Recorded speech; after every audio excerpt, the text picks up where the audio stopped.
Welcome to the podcast 4265. Who are they? I'm your lead. I'm Rebecca. And I'm an electrical lead. Okay. Miriam, how did you find out about FRC? I was originally on the FLL, First LEGO League Master Builders, and Mr. Scott, who was a mentor on that team, was like, hey, you should join robotics. You're really good at stuff. You should do that. And then COVID happened, and I didn't do it. But then after that, I was like, hey, the world's safe now, and so I went and did it. Why did you join this team? A, because it was the team in the area. Okay. I didn't want to have to go far away for a team when there's one right next to me. And B, I knew they had really good mentors and really good students. And I remembered seeing them doing stuff at, like, STEM nights at my elementary school and stuff like that. What do you enjoy most about the team? Honestly, probably, like, team dinners and stuff. And also that it provides some structure to my life and purpose. So... the amount of times someone has said dinner interviews, like Devin could not think of a word, like for the world of him, he could not think of an answer. And then he was like, I guess probably the dinner conversations. Well, they get pretty entertaining. Yeah, that sense of community is so important. Oh yeah, yes. no, by far it's so important. Yes. Especially since I do online schooling. Yeah, like, but had really good stuff. It was nice for, like, if I wanted to do anything extracurricular, like volunteering, but like for like interacting with others, not great. Robotics helped with that a lot. Yeah, like just I don't know the sense of like, because I know Silas has said this. Silas has said that like this group, especially during build season, we eat with each other. We basically see each other all night, and then we go home, get up, do it again. People either get very close, and it's or so very annoyed. It's so easy just to be like, "Oh, well, how's your family doing?" You're like, "Oh, my team's doing great." Oh, you mean my actual family? Oh, I haven't seen them in like 3 weeks. I mean, it's a part-time job. I mean, like, It what, 24 really hours is. a week minimum? Yeah, Like, no, it's a lot. Yeah. Anyways, It would be nice if I could also get an actual job, but I mean, yeah. What am I gonna do? Only work on Sundays? Like, what the? Why did you choose the sub team you're on? Originally I chose electrical because at the time when I joined the team, mechanical had a lot of people already. They didn't seem like they needed someone new there. And coding had just gotten 2 new members. And so it was like, what sub-team needs me? And electrical did. And I loved it because I love putting things together and figuring out puzzles. But I don't love trying to figure out stuff from scratch. And I really like that electrical has those conditions of you take these already established components and then you make them work somehow. Yeah. So how much about electrical did you know before? Very little. Wow, that's amazing because you're fantastic at it. So, wow. I knew some like goes to like, positive goes to positive, stuff like that, but technical skills, basically nothing. I spent a lot of my first and second year learning. That's amazing. So, I just added this question, which happens a lot. What year did you join the team? Do you remember? Time is weird. Hold on. It was, I think,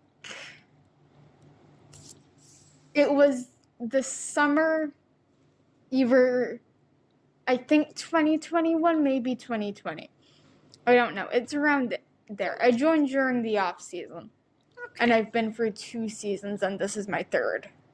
I will say, I feel like, because I had someone come to me asking if they could join robotics, and I was like, I mean, yeah, you could, but it's our build season, and, you know, no offense, but, like, if you want to join our team, come join our team, but it's a lot more pressure, because you have to teach, and then build.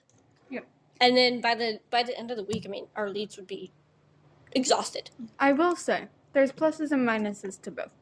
If you join during the off season, there's a lot less to do, and the team doesn't meet as often. but you can spend more time learning And try to from figure out. other people. Yeah, and you can also try to figure out what you like, because like I came on and I went straight to business thinking I'd like it, and then I left business to go to programming, Mm-hmm. and then spent like a month on programming and went nah, and Blaine was like, come to electrical, we always need new people, and I was like, fine, And then you left me for business. and then I left you guys for business again. It's a full circle, guys. I love having no freshmen to learn from me. When I leave, there will be like one person. Woo! Oh, you know what's really funny is we literally were last night after Devin's interview, we were talking about how the team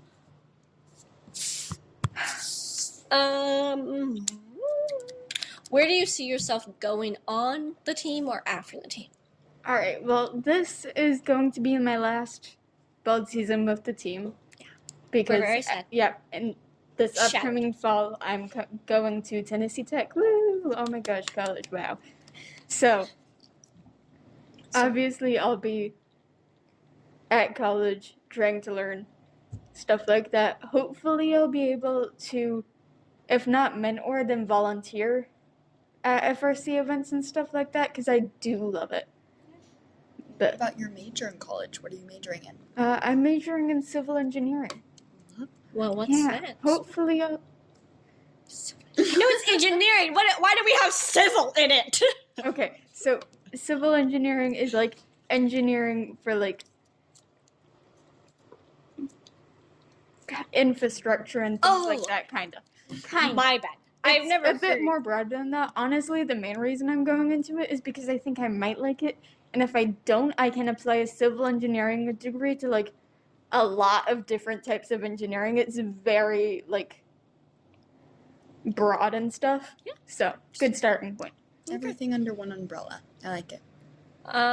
Any advice to the upcoming generation?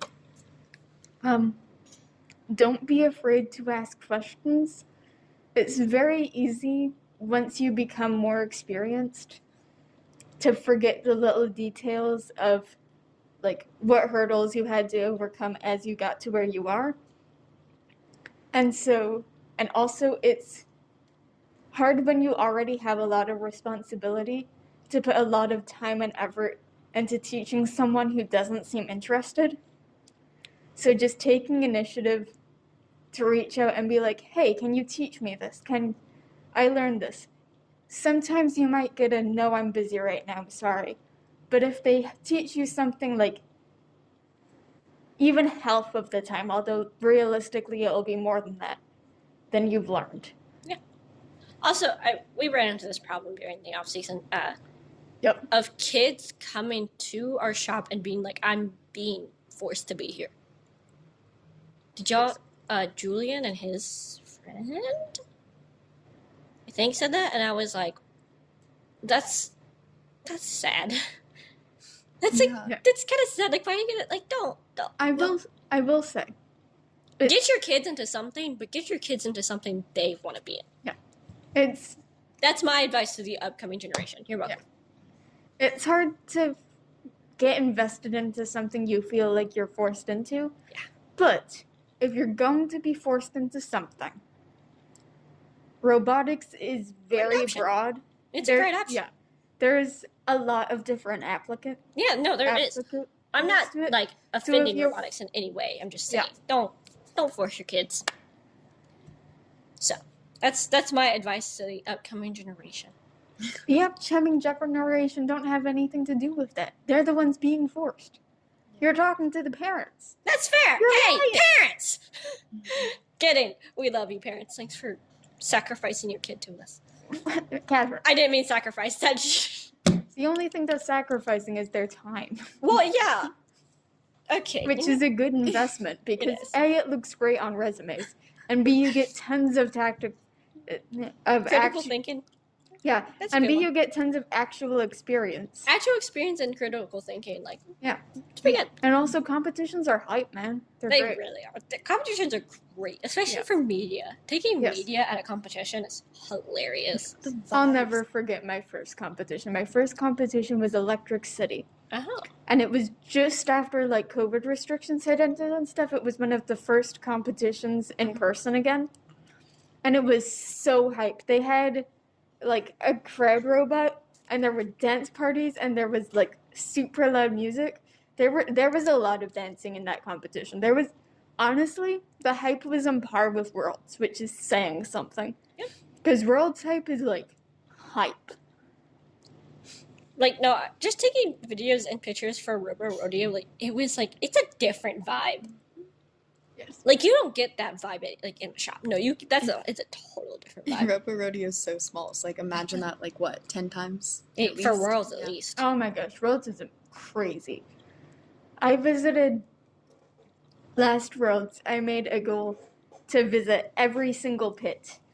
And of course, I didn't register myself for the competition about doing just that, so I didn't get anything for it. But I wanted to do that because I knew this year I was probably going to be in the pit being busy, and that year I was scouting. So I wanted to do that while I had the chance. And it was crazy. There were people from all over. Like, there was one team that traveled for like 3 days or something. It was wild. Wow. Yeah.